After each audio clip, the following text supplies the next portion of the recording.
Hello guys, ఇప్పుడు మనం final keyword గురించి మాట్లాడుకోవచ్చు. మనం ఏదైనా మ్యాచ్ చూసినా లేదంటే ఏదైనా గేమ్లో ఫైనల్ మ్యాచ్ అని అంటే దాని అర్థం ఏంటి అంటే మీరు మళ్ళీ ఆ మ్యాచ్ని కండక్ట్ చేయాలని అర్థం, లేదంటే ఆ మ్యాచ్ని మీరు మోడిఫై చేయడానికి ఉండదు అని అర్థం. సేమ్ అన్నమాట ఇక్కడ కూడా. ఫర్ ఎగ్జాంపుల్, మీరు ఏదైనా వేరియబుల్కి ఫైనల్ అని ఇచ్చారు అంటే దాన్ని మీరు మళ్ళీ మోడిఫై చేయలేరు.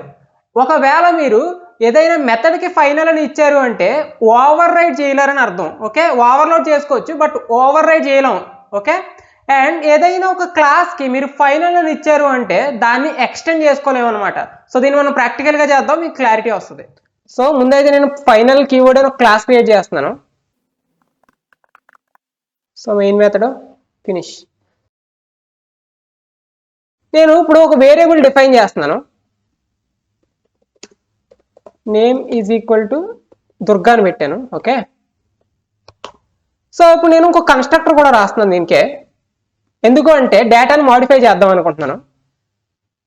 సో ఇక్కడ ఏం చేస్తున్నానంటే నేమ్ ఈక్వల్ టు డెవిల్ అని పెట్టాను. సో ఇప్పుడు ఏమవుతుంది అంటే నాకు ఈ నేమ్ అనేది మాడిఫై అయిపోద్ది అనమాట. అంటే ఇక్కడ ఉన్న దుర్గాని రీప్లేస్ చేసేస్తుంది. సో ఇప్పుడు ట్రై చేద్దాం, ఒకసారి ఆబ్జెక్ట్ క్రియేట్ చేద్దాం. obj is equal to new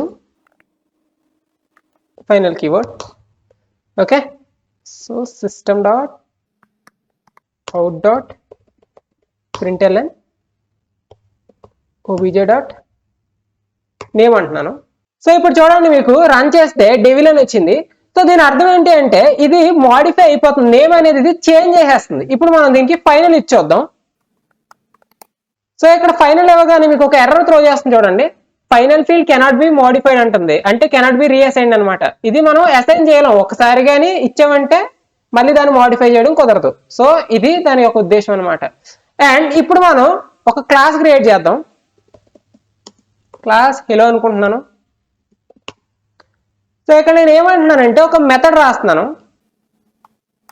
void మెథ్ అని రాశాను. సో ఇక్కడ నేను ఒకటి ప్రింట్ చేస్తున్నాను, just system dot out dot println you can't modify me అని పెడుతున్నాను.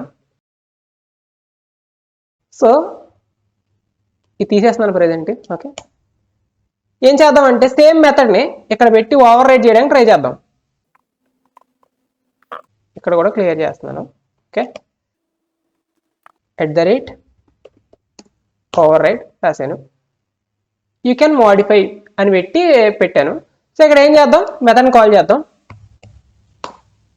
సో ఇప్పుడు ఏమవుతుంది, ఈ మెథడ్ వెళ్ళి దీన్ని ఓవర్ రైడ్ చేస్తుంది. కరెక్టే కదా. సో దీన్ని ఇక్కడ ఎక్స్టెండ్ చేయడం మర్చిపోయాను నేను, ఒకసారి ఎక్స్టెండ్ చేద్దాం. Extends hello. సో ఇప్పుడు నేను రన్ చేస్తే ఈ మెథడ్ వెళ్ళి దీన్ని ఓవర్ రైడ్ చేస్తుంది, అంటే యూ కెన్ మోడిఫై అని ప్రింట్ అవుతుంది. సో ఇప్పుడు నేను ఏం చేస్తానంటే ఈ మెథడ్కి ఫైనల్ అని పెడుతున్నాను. సో ఫైనల్ అని పెట్టగానే మీకు ఇక్కడ ఎర్రర్ వచ్చింది చూడండి, you cannot override the final method అని చెప్పి ఎర్రర్ త్రో చేస్తుంది. సో ఇది మెథడ్కి సంబంధించి అనమాట. మెథడ్కి ఒకసారి ఫైనల్ ఇచ్చామంటే మీరు ఓవర్ రైడ్ చేయలేరు. ఓకే, ఫర్ ఎగ్జాంపుల్ ఇక్కడ ఫైనల్ ఇస్తున్నాను క్లాస్కి. సో ఇప్పుడు చూడండి, క్లాస్ కూడా ఎక్సెప్షన్ త్రో చేస్తుంది. Final if you assign to A class you cannot extend అనమాట. ఎక్స్టెండ్ కూడా చేయలేము దాన్ని, ఒకసారి ఫైనల్ ఇచ్చామంటే క్లాస్కి. సో ఇది గైస్ ఫైనల్ గురించి అయితే.